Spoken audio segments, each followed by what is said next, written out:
यारे अखोई हजिक एवरेज की क्लास से अनि सुग्रेको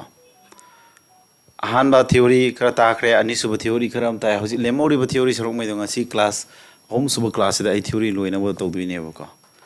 यंदा भाईजा सी होम सुब थ्योरी सिन लोइरे हर कांदा आई क्वेश्चन मखल मथेन मैम पायरागा हेना अखोंग सिंगदोंना होनर खिनेबा यंदाइको क्वेश्चन दुसो अराइबदि होरगा अरुबदा मथंग मथंग हेंगदुइने बैंक की क्वेश्चन वगैरह एनी जो की एग्जाम की क्वेश्चन नहीं नरकनेबको येंगो मसी हौजी तौदिसे अरोइबा theory class होइदिने मरुइबा important होइबा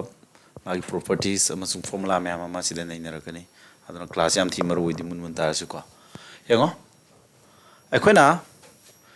n consecutive natural numbers mo average a ni haraba average of n consecutive natural numbers is a thangna leba natural number khara khak piram mai wari ni ko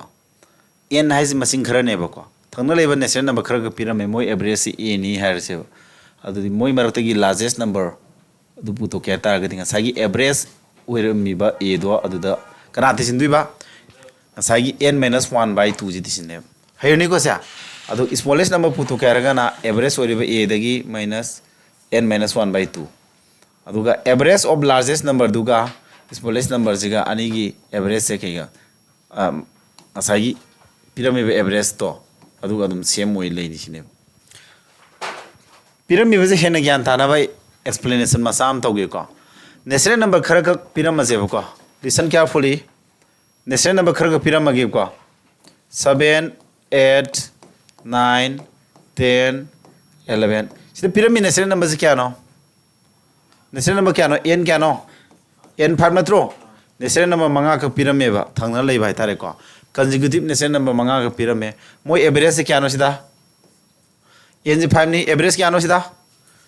7 8 9 10 11 average से मैं तानी है ताने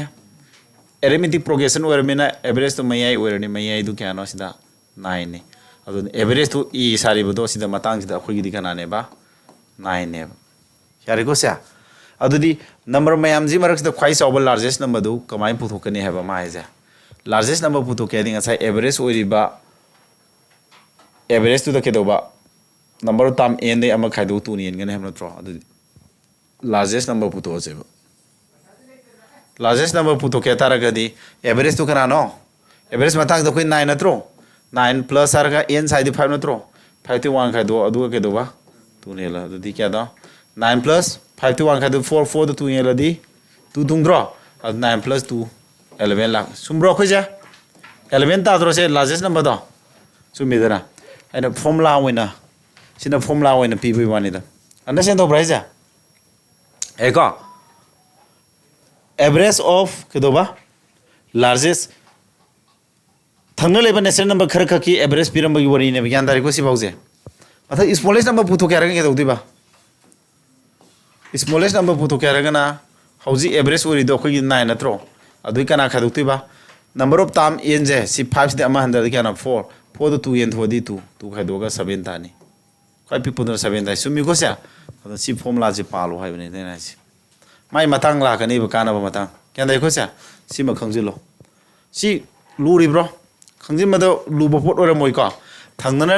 Laiba natural number खर ख पिरामे मोय average पिरामे natural number मसिंग दुजु पिरामे अदु तागद largest number पुथु formula जे सिनी स्मॉलेस्ट नंबर पुथु फॉर्मूला सिनी हैबने बको क्वाइ चाव नंबर दुगा क्वाइ पिप नंबर दो अनि दुगी एवरेज से ngasai मोइने पिरामे एवरेज तो माननी सुमी को सिदी मसान ताजरा ले पोने बको हैबदी एपी मखोजे एरिथमेटिक प्रोग्रेशन ददी एवरेज से के दवे है नंबर 3 की जे तौजेबा एरिथमेटिक प्रोग्रेशन वैदी क्वाइदगी हाम नंबर 7 दुगा क्वाइदगी लास्ट की नंबर 11 दुगा अनि तिसनल 2 ने मदु एवरेज ता हैना अदुना नि सब मानाय सिदा तारको एवरेज तो मोइ पिराम एवरेज तो मानानि हाजि एरिथमेटिक प्रोग्रेशन ओइबेने सि ममांग ngaranggi ani suba class arithmetic progression gi matang da thakramni ko videos upload tawramni adugi yengo video yeng matam da class number 1 yengo matang da 2 yengo matang 3 yengo matang 4 matang manaw 9 yeng jebo ko si class ahum suba wer ko duiba ko yengo adu de hoji question ama paira si akoina hoji theory ama takhre adu theory du base to question ama pai gambreng average of 5 consecutive thangna leba natural number manga gi average kya ne ba 19 adu n du kya no sia n du 5 natro average na kya ne ba 19 ne hare adudi ke do hariba makhoi maruti khwai people number du kana no ye largest number putu adi ke do tare hoji formula ke ne ba average tu da ke do ba kana ti sindui ba endi ama khadoga tu ni en thok do adu ti sindui natro average ti ke ana sida average ti e du e sari badu average ne hada na 19 ore hoji ki hek mamangi formula du pandui ne natro 19 plus endi 5 ni 5 to 1 khado di 4 4 the 2 ne thodi 2 si 2 tarani ko 2 19 di 21 taraba answer ji 21 sumana ko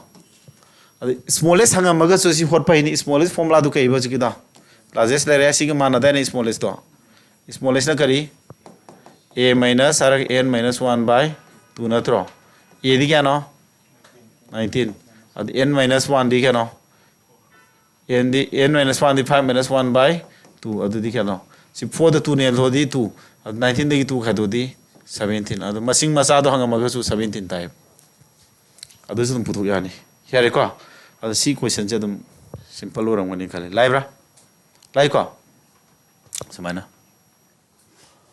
aduna hojiki du makana re ko okay sida me yengse next theory mathang mathang walori basing du ni ko noina amting ji ko ji do muthatta dai no lodi ne hore si lare complete course maths ai si logi do mane ko yare ngarang du thab di thagram ni English vocabulary punne singraba ton ta hudraba yar bacha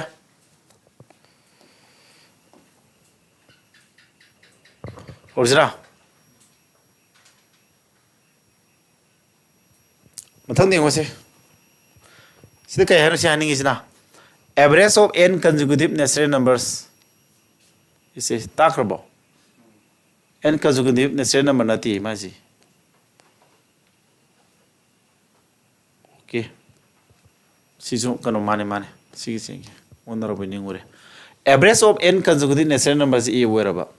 aduda mathangi next thangna leiba ko natural number khara amaga e maji khara oiduni ko manga oibai taru oibai adu ti sileba awtadi anoba average to kedawe hana orame average e du ke doba hauji hapsi leiba number masing m do adugi tangkai hengala kani habne maji understand dobra si question ji example piraga naina jeba hauji average se 7 8 9 average kya tani si moi hum ji average kya no sida leidi si average me yana average wene hada na average 8 oiradro akhoi si average 8 oil lere akhoi masing mari ka hapsin ji thangna leiba masing mari hapsilo ne adu 10 hapsilani 11 hapsilani 12 hapsilani amana kana 13 hapsilo idro adu tadi average hoji mayai kana tare hoji yo epi tadi mayai ni average ta da ne mayai kana tare ama ani ahum mari manga taruk tare ke mayai di mari subu 10 ji taro idro hoji now average to kya tare ba 10 tare adu hanu orme average to dagi kya hengali hanu orme average e to dagi kya hengali ba hoji hapsil leiba number du puna kya no mari natro mari ke tangkai kya no 2 adu 2 hengaleba 8 plus 2 equal to 10 average to 10 tare sumi ko sa adu ni da sida haining your rule je pining mana piri ba after je sini ba hana average oiler mi do adu dagi kya hengal ka dagi ha matam da hapsil leiba number masing do adu tangkai hapsil leiba number karama number hapsil tu je hek thangna leiba number hata ya roi ko 7 8 9 matung da 10 de hor haptai surba 9 jidagi 10 kala 11 adu di ya roi ko maram arithmetic progression ta roi ma thangna na hapsel di arithmetic progression ta idan adu gi ne si nium chu meji yare ko sa yan dai ko adagi mathangi number 2 da haji na kai no min to ningi sina number 2 gi magi haningi sina yo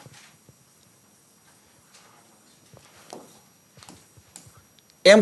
numbers are removed from the starting ahobadagi hana ler medugi ahobadagi makokdagi number masing khara khak lok thoe m ko awtaragadi average to ke daweba adum hengali adu su se adu example je han gyan thana ba khara harage ko 2 3 4 5 6 7 number kya sura 1 de hor ke ko 8 9 surba number mapan bau rei ja nan bau lei ko semai toro number je sidi makhadi una bu ko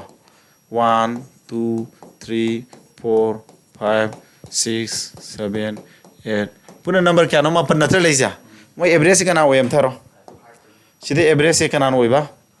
5 ओइ मैं आई सिन ओइ नत्रो average सिन ओइरम money हाना हौजी मकोक्तगी number मरी का लोथोजे लोथोका number से m consecutive numbers are removed from the starting अहोबदगी क्या दोबा थंगना लेबा number खरा लोथोया ददी number से m जे कोई मरी निकल नंबर मरी लोथोजे हां में नंबर मरी लोथोक्रोबसे मो याहल लरोय अदुदी लेहौरी नंबर सिगी एवरेज पुथो मोई जिगे मया एवरेज नो इदु नत्रो हौजी एवरेज से कना तारा 7 ताराबा अदुदी एवरेज तो क्या हेंगलियो हान ओरमदी 2 हेंगत्रो हेंगली को हान एरंबा 5 दगी क्या हेंगलिबा 2 हेंगली तो क्या बा लौथोक्रिबा नंबर m तो क्या नो m तो 4 नत्रो 4 की तंखाय क्या 5 + 2 = 7 हेंग 7 ओरे जुरबा सिनिदा मकोक्ति लौथोगदी एवरेज अदुम हेंगली ममैदि लौथोगदी एवरेज हंदनी को ममैदि लौथोकपो अम येंगासे सिदा नंबर 3 गिसदा ममैदि लौथोपिने सेम तौसी सम एग्जांपल यावरो समायना नो लर्न तौरसो को हेबनी दाइना जी को सी प्रॉपर्टी से पालक पदुम यावरो कनेबा से 1 2 3 4 5 6 7 8 9 समाय लेरे खलजेबो को सी कानजिदा कनो तौरसिने ममैदगी हान एवरेज 5 ओर मनत्रसिया ममैदगी मरी लौथोक्रो मनिंग लोम मरी लौथोक्रो एवरेज कना तावरेजा 3 ने एवरेज तारबा एवरेज हंदब्रो 2 हंदद्रोसिया अदुदि हान ओरमे एवरेज 5 सिदगी माइनस तलाकनी सी माइनस लाकने क्या क्रिब नंबर पुन्ना क्या नो नंबर लौथोजि मरी नत्रो ममैदगी मरी दुगी तंखाय हंदने 5 तगी मरी तंखाय दि अनि हंदरदि क्या नो 3 तारे समाय तोरगा हाइनिदरा यान ताइको मैमसा सिनी याम important वेबसे C property Singh ji खंजिलो arithmetic progression gi makha tarak pasaruk ni ko class number 2 de arithmetic progression ta khre adui makha tarak pasaruk ne bai no tawri si ari ko se gyan tarin lawei ko mathang dama yeng se hanak sina if average of n consecutive even natra odd number thangna leiba even natra odd number khara makoi pir makoi average kya ba a ni adu largest number do kya no smallest number kya no number hapsin bagi hom jem yeng jem थंगना लेबे even number खरा हायरसिने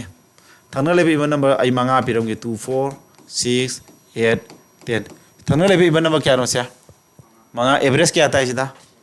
6 average मयान average उइने है AP गिदिया आई class number 2 दी को आई सेंग ना गया class 1 Young लोरगा 2 येंगो मथंग 3 येंगो अदुदि ज्ञान हेन तानी को क्लास 3 का सम का लगी येंग ममी को आइना हारिसि नोई जुने अदुगा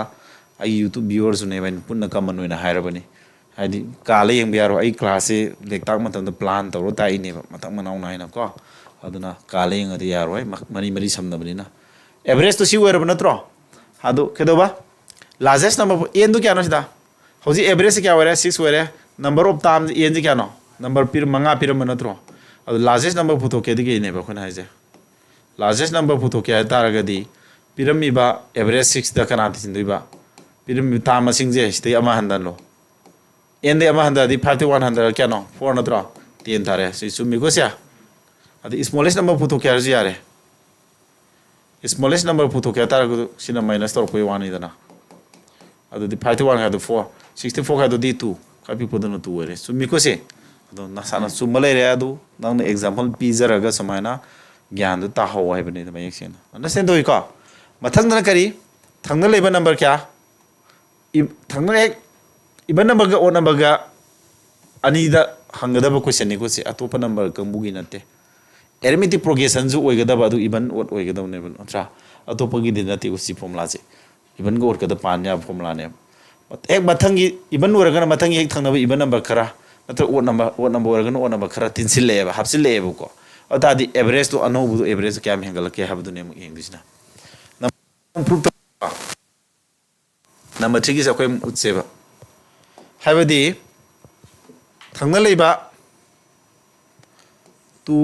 4 6 8 10 कना ओरा मे 6 न ओरा मनत्रो थंगना लेबा कोई मरी हाबसे लकेने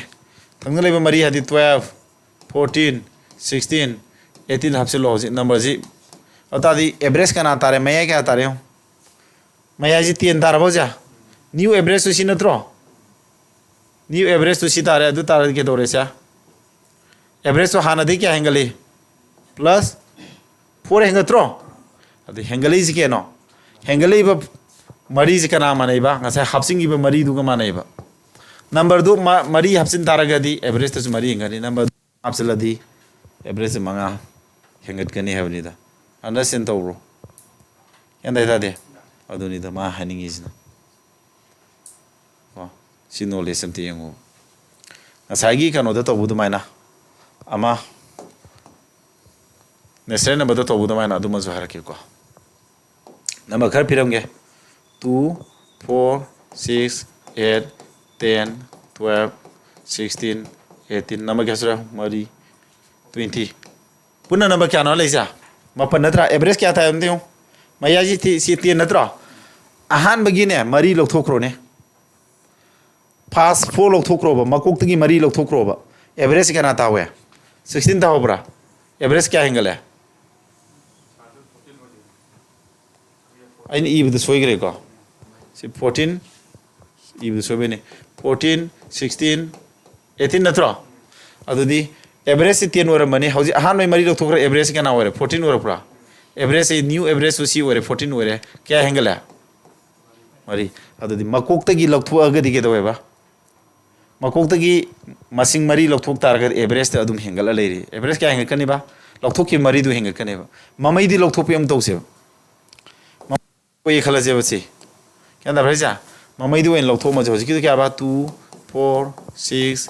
8 10 12 14 16 नत्रा 18 सुमाना एवरेज से हाना मयाई 10 ओर मने ममई दी मरी लोग थोकरेबा लोग थोकरिसी हाना एम जे क्या ना लोग थोई बसे 4 नहीं लोग थोकरिसी अब तादी एवरेज से खाना होरे 6 तो होद्रा म लास्ट की लोग थोकी तारगदी एवरेज से हंदनेबा डिक्रीज लाकने डिक्रीज तो असागी लोग थोकरिबा मरी दु होइनेबा म कोकती लोग थोगना इंक्रीज लाकने इंक्रीज ओरेदुना क्या नो हारगदी असे लोग थोकीबा मसिंग दु होइनेबा असे नेचरल नंबर की तौबुदु माइना सी इवन गो ओट कदसु अदु लैनेबा कंडीशन से यादाबरा सुमाइना सी प्रॉपर्टी मैम जी मसा मसा मैम जी खंजिलो हाइदि मवोदा बेस तरो क्वेश्चन मैम हंगपसु यारिदना अदुई वानेदा हरबा आई क्लियर ओरमनी खले लाइबनिना लाइको यंगो क्वेश्चन नमक पाइजे average of 5 consecutive even number से क्या बा ना लेबे इवन नंबर क्या मंगा एवरेज से क्या नो 12 नि अतादि मखोय मैम तो खाइ पिकपदु कना नोय फॉर्मूला लेदाने स्मॉलेस्ट पुथोकय फॉर्मूला दे केनेबा एवरेज ओरिबे ए दुदगी केदोबा खादोनी एन दगी अमा खादोकपा हंदबदु खादोकतु नत्रो एवरेज क्या नो 12 नत्रो एन दी क्या नो नंबर पुन क्या नो 5 नत्रो एन जी 5 नत्रो सिदा अदु 5 ते अमा हंददी क्या नो ओ अदु 12 ते 4 खादो ए दी क्या नो 8 नत्रो आंसर जी 8 ताने अदु ऑप्शन नंबर ए हौजिकी फॉर्मूला दु पाले नत्रो आइना क्वेश्चन अमा पुसिलमिसिना डायरेक्ट हंगजु हंग्रबा टाइप ने दुगा हौजिकी प्रॉपर्टी पाला नु होतुइने याको सा नम प्रॉपर्टी जी मखों सिंगना हाइनबो तौसे अंडरस्टैंड तौरि बसे यान दाइ लवि को लाइबनि सलों कान थोगी मथंग नेक्स्ट सम तौसे मत मंगन गम सिनत्रा वीडियो जाम सांग के दौने हौजिक नम यंगो sum and average of sum special number series कइनो सिना सम माइदि कइनो दिस नंबर 4 यान दाइ को अमसुंग average of sum special number से नंबर खरा पिरमेबा पिरमेबा नंबर मिदुगी मखोगी तिस नंबर 4 नत्रे हागन एवरेज पुथो हाइबसे अदुगिनी या मरुएबा नंबर सीरीज या मरुएबा जगह ने को सोय मतंग सिजु यंगो आहाम बिज क्या नो 1 2 3 कनाबु तिसिना एन बौ तिसिना नत्रो यहाँ नंबर केबा sum of first n natural number नत्रो यहाँ हानमा नेचुरल नंबर एन भौ तिसिना बगी फोल दो करी मानैबा n whole n plus 1 by 2 नत्रो अदा एवरेज पुथो के दोतारे एवरेज पुथो के एन थोनी एन थोदी एन गसी कमरगा एन प्लस 1 बाय 2 ता होरिच उरे को अदना 1 हाजिना फर्स्ट टाइम नि एन जना लास्ट टाइम नि एपी ओरदी करी हाइगे खोना एपी ओरदी माय एवरेज के दोएबा अहान बगा फर्स्ट का लास्ट का तिसिनरगा 2 नि लो हाइदाने अदु को समाने फर्स्ट 1 लास्ट एन अदु समाने आई फोन दु सुनता एम फोन दो लेजि तोरको न कनानो मोरिसिनो करी हानिंग बिनो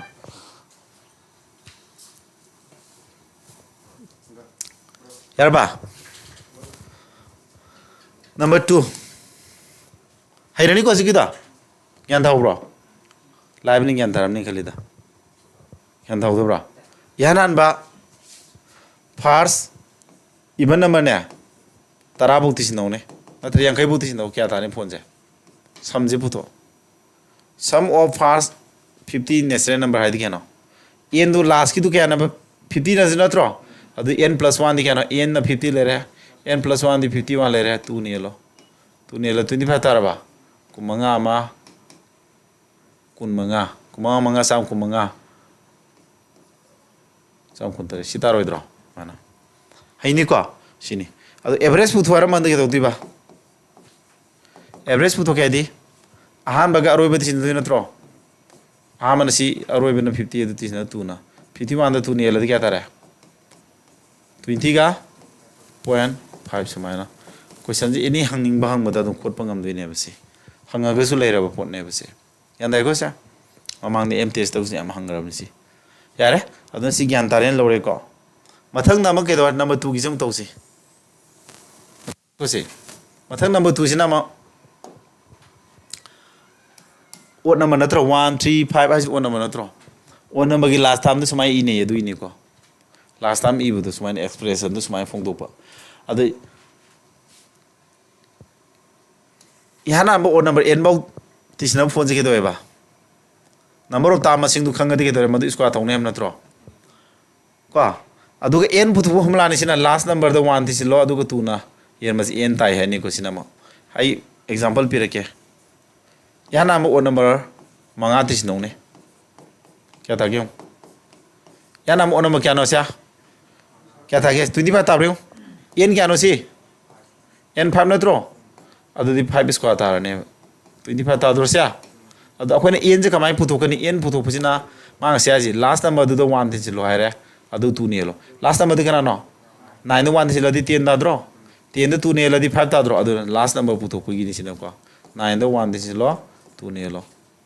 सिने लास्ट नंबर अदु 5 ताद्रो n पुथोपगी दुना सिने ताक्सरे दम को अदु एवरेज पुथोपदि के दोंगने समदुना n स्क्वायर होतार एवरेज साइडी समदुदा करान n n दुना त्रो कथना दि n थाउद्रो अदु एवरेज तन n थाउरिसि सिना मो क्वेश्चन जे के दोरे यहाँ नंबर ओड नंबर मंगा एवरेज क्या ताने मंगा दुम तारने हाइ n मा सामक नंबर ऑफ ताम मा सामक तो एवरेज ताजरनी हुने यहाँ नंबर ओड नंबर मंगा एवरेज मयाई उरिबो 5 से दुम तारोइद्रो अदु पिरमिबा हान फर्स्ट बंद दिया देखो से अदुना सिम खंगजेलो मथंग इवन नंबर गम तौसी मथंग नेक्स्ट ना करी इवन नंबर क्या बोंगसिना इवन नंबर से 2 दे हो रहा है को यहाँ number even number n boughs के दोबा यहाँ number even number n boughs के दोबसिना मागी सम तौबगी फोन से के दोबा लास्ट टाइम n दो के दोबा मौन अमे हेंगा बिलु पुरी ना गदब या दाइ कोइसा अदु तौरसे यहाँ नंबर इवन नंबर मंगा तिस नौने तो n क्या नो सिदा n 5 नत्रो अदु मै तिस नबे फोन से के ताने 5 से का मौन अमे हेंगा 6 के पुरी ना तारे n + 1 दी 6 नत्रो 30 ताद्रो तिस नौ 30 तारमने को सा अदुनिदा अदु एवरेज पुतो क्या दिके दोतारा यंगो एवरेज पुतो चिंग दा खोना केनो सिदा last number the 2 neon Bassein n पुतो पि थौनी को लास्ट नंबर कनानो सिदा 12 नत्रो 12 ता 2 ने ल क्या थोंगे 6 थोंब्रा हा नत्रो लास्ट नंबर द 2 ने ल दिके नो करी आई तो कई बात 10 में जंग रबा 2 4 6 10 हा आई 8 ई के दम नत्रो आई ना ई बद सोइबे नि सिदी को सोइबा से हौनो साने to err is human to forgive is divine हाइबम नै देना सोइबे जे मिबे हौनो साने दो तांग सोइजे लेनी नत्रो सिने आई ई बद सोइबे नत्रो या नामा इवन नंबर मंगा की एवरेज हाबने को n दु 5 ओरे मोइ सम पुथो क्या दि के दौनी बा सम पुथो क्या दि n 5 सिदा 5 से मंगोन अमे हेंगा 6 के पुनी नरगा 30 टाइम नत्रो पुनी नरगा होय अदुगा एवरेज पुथो क्या रगना के दोबा एवरेज तौद्रिंगे दल अखोना n पुथो के n जे कमाइन खंगनी बा लास्ट नंबर दु कना नेंगा दबा 2 ने लगी n अदुम ताजन n 5 तारे सि तारे को n 5 अदुम ताइ सुमि को सा n 5 तारे ꯑꯗꯨꯗꯤ ꯑꯃꯨꯛ ꯑꯦꯚꯔꯦꯖ ꯄꯨꯊꯣꯛꯀꯦ ꯍꯥꯏꯗꯤ n ꯌꯦꯟꯊꯣꯛꯀꯦ ꯇꯥꯔꯗꯤ n ꯀꯛꯅꯔꯗꯤ n + 1 ꯊꯥꯎꯗ꯭ꯔꯣ ꯑꯦꯚꯔꯦꯖꯅ ꯄꯤꯔꯝꯃꯤꯕ ꯇꯥꯝ ꯃꯁꯤꯡꯗꯤ ꯑꯃ ꯍꯦꯟꯒꯠꯂꯅꯤ ꯑꯗꯨꯗꯤ ꯀꯔꯤ ꯇꯥꯔꯦ ꯏꯍꯥꯟ ꯍꯥꯟꯕ ꯏꯚꯟ ꯅꯝꯕꯔ 5 ꯑꯦꯚꯔꯦꯖꯁꯦ 6 ꯇꯥꯔꯅꯤ ꯃꯌꯥꯏꯅ ꯑꯦꯚꯔꯦꯖ ꯇꯥꯏ ꯍꯥꯏꯗꯥꯏꯅꯦ AP ꯑꯣꯏꯔꯗꯤ ꯑꯗꯨꯒꯤ ꯃꯥꯏꯀꯩꯗꯒꯤ ꯁꯨꯝ ꯌꯦꯡꯉꯛꯑꯒꯁꯨ ꯑꯗꯨꯝ ꯆꯨꯝꯃꯦꯕꯀꯣ ꯑꯗꯨꯒꯤ ꯑꯦꯡꯒꯜꯗꯒꯤ ꯌꯦꯡꯉꯛꯑꯁꯨ ꯑꯗꯨꯝ ꯆꯨꯝꯗ꯭ꯔꯣ ꯑꯗꯨꯅ ꯁꯨꯃꯥꯏꯅ ꯁꯤ ꯌꯥꯝ ꯀꯥꯟꯅꯕ ꯐꯣꯔꯃꯨꯂꯥ ꯉꯥꯛꯇꯅꯦꯕ ꯑꯩꯀꯣ ꯑꯗꯣ ꯁꯤ ꯍꯩꯖꯤꯜꯂꯣ ꯃꯔꯨ ꯑꯣꯏꯅ ꯅꯣꯠ ꯇꯧꯁꯤꯟꯒꯗꯕꯅꯤ ꯁꯤ ꯑꯗꯨ ꯀ꯭ꯋꯦꯁꯟ ꯄꯥꯏ ꯉꯝꯕ꯭ꯔ ꯌꯦꯡꯉꯣ ꯋꯥꯠ ꯏꯁ ꯗ ꯑꯦꯚꯔꯦꯖ ꯑꯣꯐ ꯐꯥꯔꯁ 10 ꯑꯣꯗ ꯅꯝꯕꯔꯁꯤ इहा नाम ओड नंबर 10 एवरेज क्या नो हाँ होइदो ताकिद गाजी गाउरजो इहा नाम ओड नंबर क्या नो 10 नत्रो क्या थारे दुदे एवरेज 10 दम थारो एन दु क्या नो स्या एन मसाउन एवरेज ने हैदन ओड नंबर गिदया 10 थाजरनी में ननो होलो बिदा का ओइदे बसिदा अंग खुद थारनो फास्ट फलम द्रगदी क्वेश्चन जी लैथो मदि समाना average of 10 consecutive smart sini question ji khitang khine ko average of 10 odd numbers starting from 11 dagi hauraga ko yaha number odd number 10 gi average kya no n du kya no sida odd number kya wari no sanaisa 10 gi adu ta n du 10 ni adu n na average ne habdu sida di yaroiba sidi yaha number odd number 10 na teba 11 dagi hauraga laiba odd number sing du kana 11 13 sumai chatui na tro adu di mayai thira loire 10 mayai di kya laini ani laini na adu mayai ni tisina ru yare ahamba roiba tisina ru yare na tro adu mai tawru yare adu khenai ba question ahamba hangami siga hauji aina hairei ba question siga di kara khenadra adu wahi wata adu munna pa ga da bale pa ba section na ya number average pan bai first kiba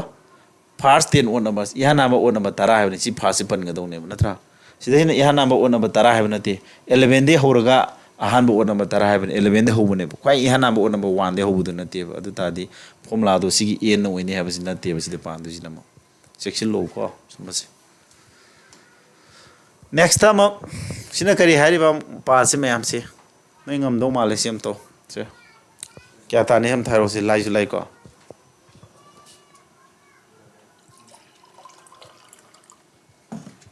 wanga masi ko ising khara thak tradi ko tummaga pen rung thing khara tummaudre dana ai har wa khara tawri noi mayam gi khalak sum study plan noi gi sum tawbiri ni ko video si yong ko video thagale je coaching yauri bu noi gi sini maru ina ko ate youtube ta lebas ate saidi khara satra hining ba khara ju yeng je sunu adum hai thagai pai wane noi ni yeng draga di mi na khudong sa lawni ko maru ina ko noi ni ba ina focus tawri si mi ate tawui mathak ta noi ji tawri ne ba noi ju yeng wa ba adu yeng dana dum free lai thokono ba haijilo ko what is the average of first and even number gi kya tarne formula do kya ne ba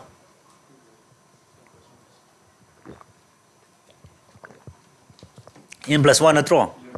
adu 11 tarni na formula do n plus 1 natro adu 11 ta hoji da ta khibu ni da some hangdu hang mani ko hore question thengnar khini what is the average of first 50 natural number yan na man natural number kya yang khai gi yana man natural number yang khai de hoji ta example bi to gre wan de hor kana bol lai diba yang khai bo natra mo average pu to ke ahan ba roi tis naraga tu ne du natra 51 da tu ne ladi 25.5 thara mani ko mana lai re de amna natra mathang da number kharaga ming ji ko mathang hom dakre mari suba sina kana no natural number singi square singi sum hai bane natural number natro 1 2 3 4 natural number n bauzi square to ngasai na square to do per piece square ni ko sina adu di formula ji si la ni ko simba bu dam ni si formula ji adu di average pu to ke de do tare makha di n la ni n ka daraga si ta hore ko average ma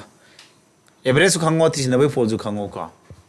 adu di hoji delhi police ta hangbo question si delhi police question ni ko iram dre bana delhi police 2023 da hangi bo question ne ose adu di 1 dagi na kana bogi no 9 square bu notra sigi average pu thoi adu ta di yongone n du kya no 9 natro adu ta di si formula pharam ma di pharoi dra cha formula ꯐꯥꯗꯕꯅꯤꯅ ꯀꯩꯗꯧꯅꯤ 1 square 2 square 3 square 4 square 9 square ꯕꯨ ꯂꯣꯏ ꯁꯤꯟꯅꯔꯅꯤ ꯃꯇꯝ ꯌꯥꯝ ꯃꯥꯡꯉꯅꯤ ꯑꯃꯤ ꯌꯦꯅ ꯂꯩꯗꯣꯏꯕ ꯑꯩꯈꯣꯏꯅ ꯑꯗꯨ ꯇꯧꯔꯣꯏꯀꯣ formula ꯐꯥꯔꯗꯤ n ꯗꯨ ꯄꯥꯜꯂꯣ n ꯗꯤ ꯀꯌꯥꯅꯦꯕ n plus 1 ꯍꯥꯏꯗꯤ 9 plus 1 D formula ꯄꯥꯜꯂꯣ n plus 1 twice n plus 1 by 6 ꯑꯗꯨꯗꯤ ꯄꯥꯜꯂꯗꯤ ꯀꯌꯥ ꯇꯥꯔꯦ n plus 1 ꯗꯤ 10 ꯇꯥꯔꯕ twice n ꯗꯤ 18 19 ꯇꯥꯔꯕ 6 ꯑꯗꯨꯗꯤ ꯑꯅꯤ ꯑꯍꯨꯝ ꯑꯅꯤ ꯃꯉꯥ 19 ꯒ 5 ꯀꯗꯤ 95 95 ꯇ 9 ꯍꯦꯜꯂꯣ ꯑꯗꯨ ꯀꯌꯥ ꯊꯣꯡꯉꯦ 3 ꯅ ꯍꯦꯟꯗꯣꯏꯕ 95 ꯇ 3 ꯍꯦꯜꯂꯗꯤ 31 ꯊꯣꯡꯉꯦꯀꯣ ꯀꯌꯥ ꯂꯩꯃꯤ 2 ꯂꯦꯝꯕ꯭ꯔꯥ 31 ꯊꯣꯡꯉꯒ ꯆꯨꯝꯗꯕ꯭ꯔꯣ ꯍꯣꯝ ꯍꯣꯝ ꯃꯥꯄꯜ ꯍꯣꯝ ꯑꯍꯨꯝ 2 ꯂꯦꯝꯗ꯭ꯔꯣ 2 by 3 31 whole 2 by 3 my typing mistake ꯃꯥꯜꯂꯤ ꯃꯁꯤ ꯆꯨꯝꯗ꯭ꯔꯣ ꯇꯥꯏꯄꯤꯡ ꯃꯤꯁꯇꯦꯛꯅꯤ ꯇꯥꯏꯄꯤꯡ ꯃꯤꯁꯇꯦꯛ ꯑꯣꯏꯗꯣꯏꯅꯤ ꯑꯃꯨꯛ ꯆꯦꯛ ꯇꯧꯕꯗꯝ ꯈꯪꯒꯅꯤꯀꯣ ꯃꯥꯏ ꯇꯥꯏꯄꯤꯡ ꯃꯤꯁꯇꯦꯛꯅꯤꯁꯦ ꯑꯝꯇ ꯌꯦꯡꯉꯣ ꯁꯤ ꯆꯨꯝꯃꯤ ꯆꯨꯝꯗꯦ ꯑꯩ ꯑꯝꯇ ꯌꯦꯡꯒꯦ ꯍꯥꯏꯗꯤ ꯃꯦꯇꯔꯤ ꯅꯝꯃꯤ ꯃꯤꯗꯨꯁꯨ ꯀꯣ ꯑꯩ ꯑꯝꯇ ꯌꯦꯡꯒꯦꯀꯣ ꯑꯁꯤ ꯅꯪꯅꯕ ꯑꯩꯅ ꯈꯨꯗꯛꯇ ꯀꯣꯏꯁꯟ ꯐ꯭ꯔꯦꯝ ꯇꯧꯔꯒ ꯑꯗꯨꯝ ꯃꯥꯅ ꯀꯩꯅꯣ ꯇꯧꯔꯤ ꯌꯦꯡꯒꯦ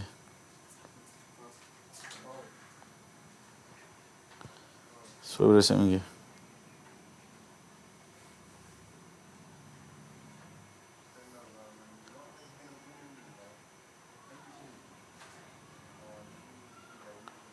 ꯀꯗꯥꯏ ꯂꯩꯔꯒꯦ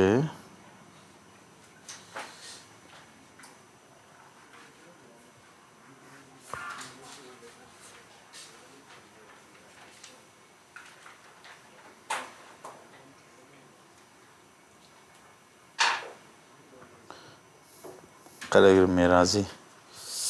ꯑꯩꯅ ꯊꯥꯈꯤꯕꯗ ꯃꯉꯣꯟꯗ ꯑꯝꯇ ꯌꯦꯡꯒꯦ ꯁꯣꯏꯔꯝꯒꯅꯤ ꯃꯥꯅ ꯑꯩꯈꯣꯏꯅ ꯀꯟꯐꯤꯗꯦꯟꯁꯄꯨꯗꯤ ꯂꯩꯔꯦ ꯁꯨꯝ ꯌꯦꯡꯒꯗꯧꯅꯤꯗ ꯑꯩꯅ ꯂꯥꯟꯈꯤꯕ꯭ꯔꯥ ꯃꯥ ꯂꯥꯟꯈꯤꯕ꯭ꯔꯥ ꯑꯩ ꯊꯕꯛ ꯇꯧꯕꯗꯗꯤ ꯆꯦꯛꯁꯤꯟꯅꯗꯤ ꯇꯧꯈꯤꯕꯅꯦꯕꯀꯣ ꯃꯥꯒꯤꯁꯦ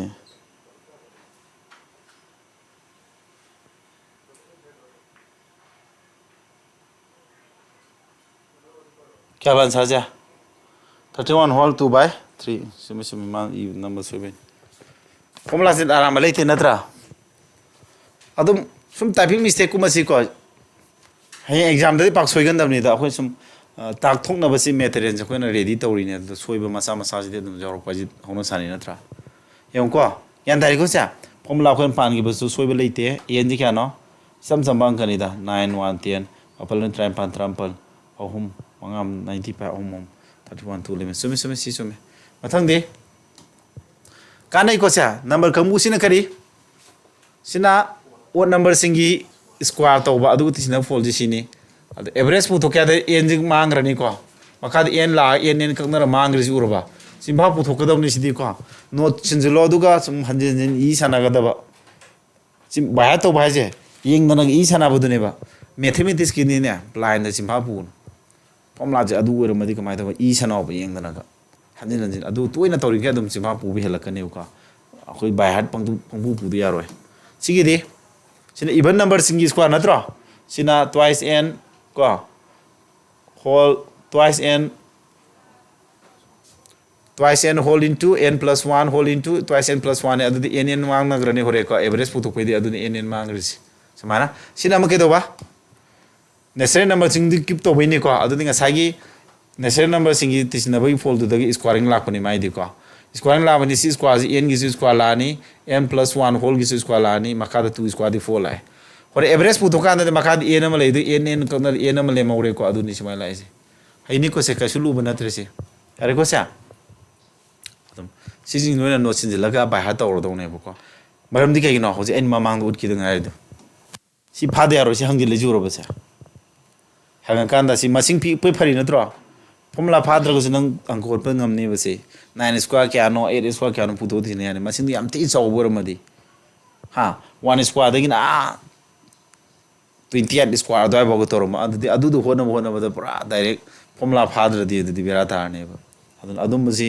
हंगई सी तम ngam दे दना से अदना एवरीथिंग हंगबे याब खुदि मक्ति फाजिल दोनि मरु ओइ दि अदु तौ देना नेग्लेक्ट तौ लेरनो बको फाजिल दोनि यारे को से सी हो क्वेश्चन जी ममांग दा हंग्रब टाइप मखल मने सी 40 दगी कना बो तिसिन बा 100 फौ तिसिन होम नत्रो सा 100 फौ द लेबन म तिसिन लवी ꯑꯗꯨꯗꯤ ꯅꯦꯆꯔꯦꯜ ꯅꯝꯕꯔ ꯆꯥꯝꯃꯧ ꯊꯤꯅꯕꯒꯤ ꯐꯣꯔꯃꯨꯂꯥꯗꯨ ꯄꯥꯟꯕ ꯌꯥꯏꯑꯕ ꯁꯤꯗ ꯁꯤ 1ꯗꯒꯤꯅ 100 ꯐꯥꯎꯗꯤ ꯅꯠꯇꯦ ꯄꯤꯔꯝꯃꯤꯁꯤ ꯑꯩꯅ ꯁꯤ 1ꯗꯒꯤꯅ 100 ꯐꯥꯎ 이토ꯛ ꯌꯥꯕ꯭ꯔꯣ ꯁꯨꯃꯥꯏꯅ 1ꯗꯒꯤ 100 ꯐꯥꯎ 이토ꯛꯑꯦ ꯀꯅꯥꯅꯣ ꯑꯩꯅ ꯍꯦꯟꯖꯤꯜꯂꯤꯁꯦ 1ꯗꯒꯤꯅ 39 ꯐꯥꯎꯁꯦ ꯌꯥꯎꯔꯝꯗꯕꯗꯤ ꯍꯦꯟꯖꯤꯜꯂꯤ ꯅꯠꯇ꯭ꯔꯣ ꯑꯗꯨ 1ꯗꯒꯤ 39 ꯐꯥꯎ ꯌꯥꯎꯔꯝꯗꯦꯕ 1ꯗꯒꯤ 39 ꯐꯥꯎꯗꯣ 1 ꯐꯥꯎ 39 ꯊꯤꯅꯕꯒꯤ ꯐꯣꯜꯗꯨ ꯂꯧꯊꯣꯛꯈ꯭ꯔꯣ ꯌꯥꯎꯔꯝꯗꯕꯗꯣ ꯑꯗꯨꯗꯤ ꯆꯞ ꯃꯥꯟꯅ ꯇꯥꯔꯣꯏꯗ꯭ꯔꯣ ꯑꯩꯅ 1ꯗꯒꯤ 100 ꯐꯥꯎ ꯊꯤꯅꯕ ꯐꯣꯜꯁꯤꯗ 1ꯗꯒꯤꯅ 39 ꯐꯥꯎꯒꯤ ꯊꯤꯅꯕ ꯐꯣꯜ ꯂꯧꯊꯣꯛꯈ꯭ꯔꯗꯤ ꯄꯥꯝꯃꯤꯕꯗꯤ ꯐꯪꯉꯣꯏꯗ꯭ꯔꯣ 40ꯗꯒꯤ 100 ꯐꯥꯎ ꯐꯪꯉꯣꯏꯗ꯭ꯔꯣ ꯑꯗꯨꯗꯤ n ꯗꯤ ꯀꯌꯥꯅꯣ ꯁꯤꯗ n ꯁꯤ ꯆꯥꯝꯃꯧ ꯅꯠꯇ꯭ꯔꯣ ꯁꯤꯅ n ꯀꯌꯥꯅꯣ 39 ꯅꯠꯇ꯭ꯔꯣ ꯑꯗꯨ ꯄꯥꯜꯂꯣ ꯁꯤ ꯉꯁꯥꯏ ꯃꯥꯏ ꯊꯤꯅꯕ ꯐꯣꯔꯃꯨꯂꯥꯗꯤ ꯀꯩꯕ n ꯍꯣꯜ n + 1 / 2 ꯄꯥꯟꯗꯣꯏ ꯅꯠꯇ꯭ꯔꯣ ꯃꯃꯥꯡꯗ ꯇꯥꯛꯈꯤꯕ ꯐꯣꯔꯃꯨꯂꯥꯗꯣ ꯅꯦꯆꯔꯦꯜ ꯅꯝꯕꯔ n ꯐꯥꯎ ꯊꯤꯅꯕꯒꯤ ꯐꯣꯔꯝꯁꯦ ꯑꯗꯨꯗꯤ 100 ꯍꯥꯏꯔꯒ 100 + 1 ꯂꯥꯛꯑꯅꯤꯀꯣ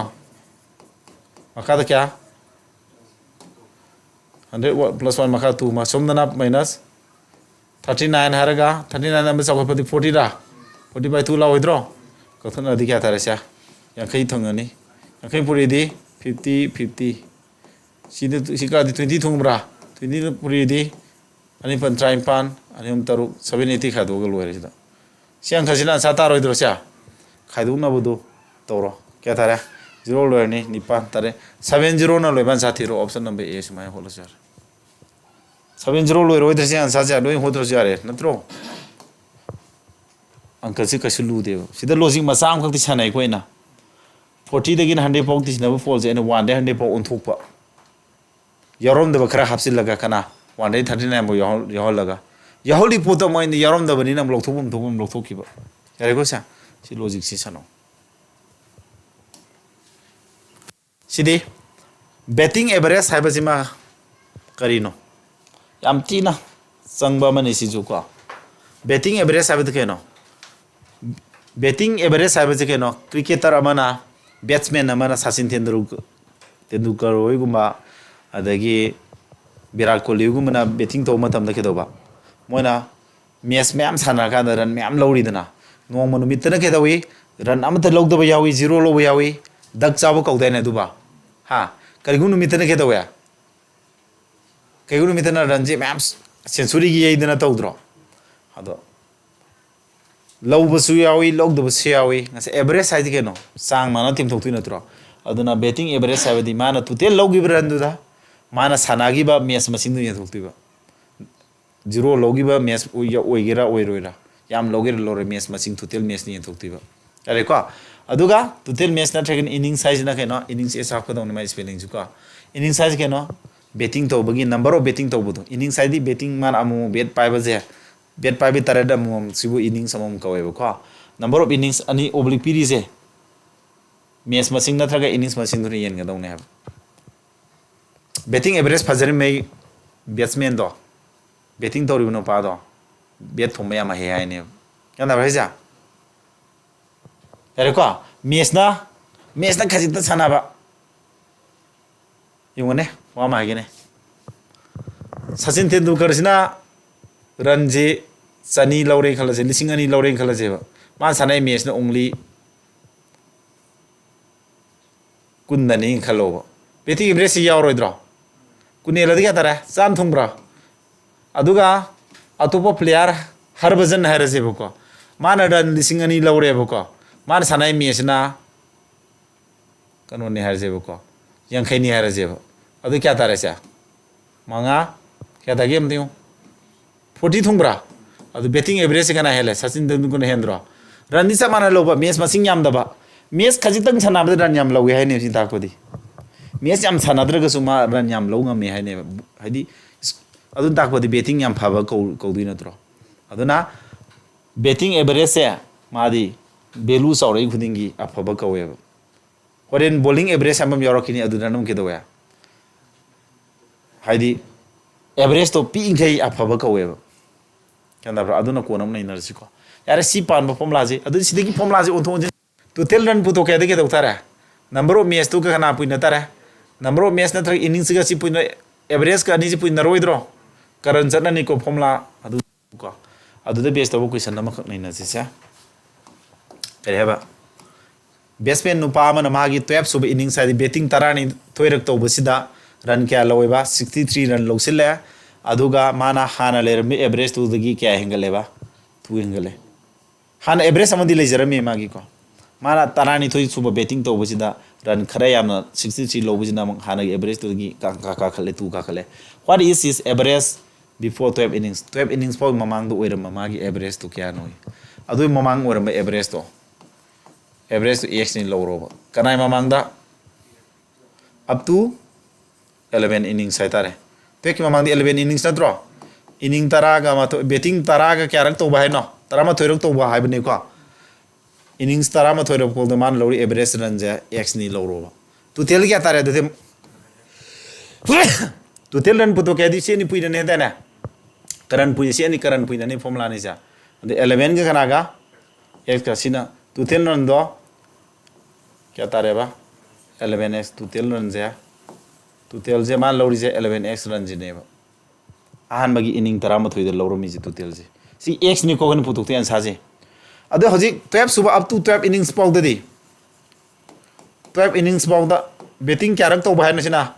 hobadagi na tarani thoi bau ji to bu ji da lori average to ke do ba man run 63 loro pon marmo average to ha mado tu laoi draw si tu tel puto di ke do ni si ja ko kana ga x plus 2 ko pui na roi draw adu ranji ki tu tel ranje sina kya gi akon me sina betting kya rak to bage tarani thoi rak to buda lower run apun ba sina tarama thoi rak to buda adu kana na khari hen mam thoi akon me khari heloi draw hendui sau si kana no ai tara gadi ahan bagi sina betting tarama thoi rak to bage ne ba akon me sina tarani thoi rak to bage adu akon me sina akon me ji hol la kya tara gadi nga sagi akon ba 12 sub innings ta logi run 63 do hapsila di sidagi 63 do hapsila di yora ne ba sumbro adu dagi x anum sop yare sini equation se ma khodu chi adu hana gi na kya ba 11x na tro adu 63 hapsila ga 12 araga akon bagi x plus 2 ji ga mana ne ko adu di 12 ne x puri di 12x plus 24 la ne ko sidagi x of toro 11x som sakita di x ta hore somdana 24 khadu di kya tara 39 ta horba x kya tara du dia 39 sumana equation la ai matang jing yan ta horo si mun ne ngom to betting average ki tutelan puto ke di average betting average tu ga number of matches na tra number of innings purina ne have du si ne chi da ko yumna su mun ne ngo so do ga gyan ta bre ngo se di question ji concept so mamina di video yang ma ta push ta manga to wakan khale yang tare ko video yang ba ja hita ji ai na haring ai no ji hari wo pham ja noi gi su ni ko video yang ba da lek ta ko da jungai kana um sa ta di amuk tang hai ba da zara zara loksin ba lai kana ngo ran loksin de da na loksin da ba mi du na ma ke do ra saram ka han bi hai du ne ba adu youtube ki video yang ga da han bi hai da push ta ma ga yare na tra ne amu hanna am ta ba am ma kok ti am speed tu kitang lai khala ga haidi be khara sala ga sum ta hando ni ta sa na ye ba khang da khang tra ga na ai whatsapp group ta text to sa sim da dawam lai re clear to bi daw session ai group sem mi da na adu don to ye sumana yan dare ko mem sa adu na si man thang se me yare next last one imo sina bowling average hai bam lai to bowling average hai ba sina ke na to 10 run da to tel wicket na sina mak sai na ba do average pi mai phajaba ka we sina bowler sing gi ni ko bowlang mi ne ke da we ha zahir khan bowlang e ko ranji mara pi tu karo pi thoe ba sama pi thoe ba mana bowlang mi na soka sari adagi cn ba khotpa ko ha run do buda punna lawri se sama lawgre ba ranji adu mana wicket si tara la hore ba mai bowling average kya tara tien da dro kana go mi mana ran cham bi thoga wicket yam longam dre only manga da lawre ba ran cham di bi thoya ko mana bol lang uda mi ran cham lawgre adu wicket ma yam lahog de ba kya tara adu dia 20 adu di aseng bai di chaw bilu chaw budi kana hela asong ye thang chaw hendra phajabadi kana hende londa jam ti ngone man kana ni improve we bele phajabe hele haidi ran yam bi thoga wicket khajita lo bujiga ran di samana bi thoi bu ko wicket yam lo busina phajaba bowler sing du natro adana bowler bowling average ta di ke da we bai na haning isa bilu pi pase average pi mai ma di bol lang bu do yam phajai hai ne bol hadi magi kanu di capacity lay hai ne kya dai ko aduna khitang khena ba wai bata ji yengo yare sida base toroga adudi tutel run photo kya di tutel wicket ka karaga sidi formula je thangbu thangjin ji khangwa ba adudi yare polasi bowling average of a cricketer ama cricket sana no pawn mai bowling average kya ne ba bowling average kya ne ba 12.4 ji pirame mahang improves the way magi bowling average to improve the way hin ta kai hai no asai kare hagra improve to ba raga di average se saukhali mati handaba ka wori si belu saukhali se thiri natro improve to ba je handaba sing duine ba ko adu di bowling average hai ke do ba improve to way haradi ke 0.2 improve to way haradi ke do tara average to hoji ke do ni handara mane ba 12.4 dagi kya ba 0.2 khadu kita di 12.2 tara ne ba sine ba han ora mana si hoji ora mana si ne ba kai dorakanda mana wicket manga laurakanda run na kya pithopa run kuntaru ama mingonda hadi mana bolang minus bet khar thomak ta bana tro betting do do run kuntaru lore aduga wicket manga am lahowe aduga magi kano dadi improve were eba ko bowling average tadi in his last match magi aroi match ta the number of wickets taken by him before the last match was mana ke do ba hana lorumba wicket the number of wickets before the kariba last match sanadringe the man lorumba kariba wicket to hamna tro adugi to akhoi pami bo mana hoji hangi bo wicket to x ni loroba x ni log taraga di wicket to x taraga di ai question ma hange ko wicket to x log taraga di to 10 run kya tane ha wicket ji to 10 run kya tane ham run di puri na dai na sa to 10 run di ke doge to 10 run di puri na dai na wicket ka naga average ka wicket to x loro me habne hana adu ta di puri to 10 run ji kya tara 12.4 x star ne yes yare ko hojina mang average to mana wicket manga loksil lakpadagi average to 0.2 improve we have na si we have ne ba khaido kri du maram khange ko improve we de handar kane har na yare ko adu kan de loba to 10 run puthoje wicket to hana man loro mi de kya no hana wicket kya loro mano hana x loro ma de hoji manga am loksila di x plus kya tara 5 tara ba adu di formula ke ne ba mana lori ba wicket admi hatli ba dune wicket ka kanaga average ka puinaraga kai tai ba to tell run tai ba karai formula dagi mathak ta piri formula se dagi sadoi na tro to 10 run ga si ki puinaraga mathaki to 10 run je ta doi ne ba adu ne pale je asi je to 10 run buto to 10 run kya tara 12.2 ga kana puina di ba x plus 5 puina di 12.2 x plus 5 puina di manga ni tara manga trying to do humpu 61 dabra tare siju to 10 run ni siju to 10 run ni ama to 10 run jana kai last match ki sina last match ki mamang do natro kana ne mam thoi to 10 run ja akon me khre heloi dro ade ahan bagi sida nga sagi man run kya loksila ga run kudaru pitho kem natro adu run kudaru to hapsila di akon bagi si saman roidra adi question sumai sar hot kane yan tare bri question sabe matang je tai ta dem ta haro equation size gyan ta bro understand to bro sine na ni sidi photo rang khasi ko sida lai riba to tel ran sidi sagi last match ki mamang bogi to tel ran done sina last match te oige da ba last match mana mingon da pitho ki berando hadi mana bol lang mina thongi du na tra to this is samag logi heda na adu akon be 26 hele adu di ahan be 26 hapsila di akon be jogdu na tro habadi 12.4 x da 26 hapsila kana yawe ba 12.2x plus 61 g away have adu akon photo is x na tro sidi x op toro 12.4 so 12.2 ji som thanga di kya tara 0.2 x tara 26 som khador di 30 31 35 tara 35 tara adu ta di x photo kya ta di kana tara 35 ta kana na 0.2 ni ndu na tra 2 ni baji mathak ta 10 am karani ko manga adu di kya tara manga ko manga ngam trawa 175 tarba adu de hana man lormi ba kariba wicket to 170 x to 175 tare sumai hot kada yan tabra ta tabram te yo koi sanji kitang haidi manung thina ko kamali thengna bo question nata bagi ne ba adu noina push thamaga nasana yumda mo hot sanaraga thangdo ko thangjeng khara mung yenga gyan tabre eng tare ko lai akhoi ju tawre ko question ꯈꯔ ꯂꯨꯔꯛꯑꯗꯤ ꯑꯃꯨꯛꯇꯪꯗ ꯍꯥꯏꯗꯤ ꯑꯞꯇꯦꯛ ꯇꯧ ꯉꯝꯗꯕ ꯂꯧꯁꯤꯟ ꯉꯝꯗꯕ ꯑꯗꯨꯗꯤ ꯅꯣꯏꯁꯨ ꯆꯞ ꯃꯥꯟꯅ ꯌꯥꯎꯔꯛ ꯇꯥꯕꯅꯦ ꯌꯥꯏꯀꯣ ꯑꯗꯣ ꯑꯩꯅ ꯇꯥꯛꯏꯕꯁꯤꯗꯩꯁꯤꯗ ꯊꯨꯃꯟꯕꯒꯤ ꯍꯩꯇꯕ꯭ꯔꯥ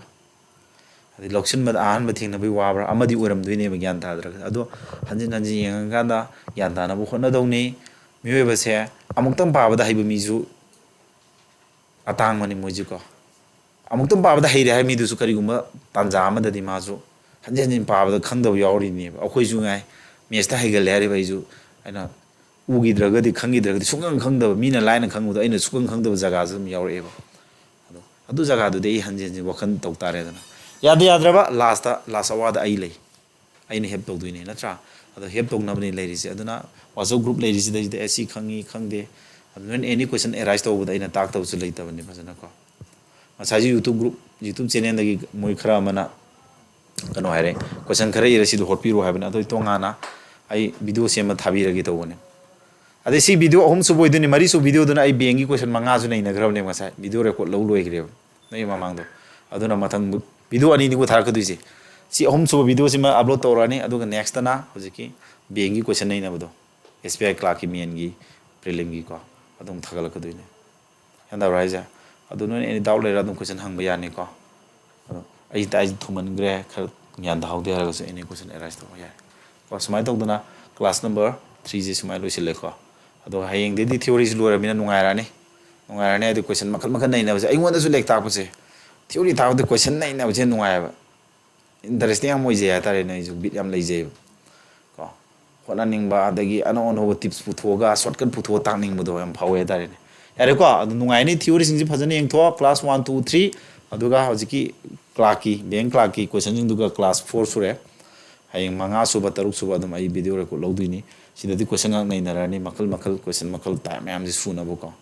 ꯑꯗꯨꯀꯥꯟꯗ ꯍꯦꯟꯅ ꯑꯃꯨꯛ ꯏꯝꯄ꯭ꯔꯨꯞ ꯂꯥꯛꯈꯤꯅꯤ ꯅꯪꯅ ꯈꯪꯈꯤꯕ ꯊꯤꯑꯣꯔꯤ ꯃꯌꯥꯝ ꯂꯧꯁꯤꯟꯕ ꯉꯝꯃꯟꯗꯕꯗꯣ ꯁꯤ ꯀꯣꯏꯁꯟꯒ ꯅꯪ ꯒ꯭ꯌꯥꯟ ꯇꯥꯔꯝꯗ꯭ꯔꯦ ꯈꯜꯂꯣ ꯁꯤꯒꯨꯝꯕ ꯃꯈꯜ ꯃꯌꯥꯝ ꯑꯃ ꯊꯦꯡꯅꯔꯛꯈꯤ ꯀꯥꯟꯗ ꯍꯦꯟꯅ ꯑꯃꯨꯛ ꯒ꯭ꯌꯥꯟ ꯇꯥꯔꯛꯈꯤꯅꯦꯕꯀꯣ ꯌꯥꯔꯦꯀꯣ ꯁꯦ ꯁꯨꯃꯥꯏꯅ ꯇꯧꯁꯤ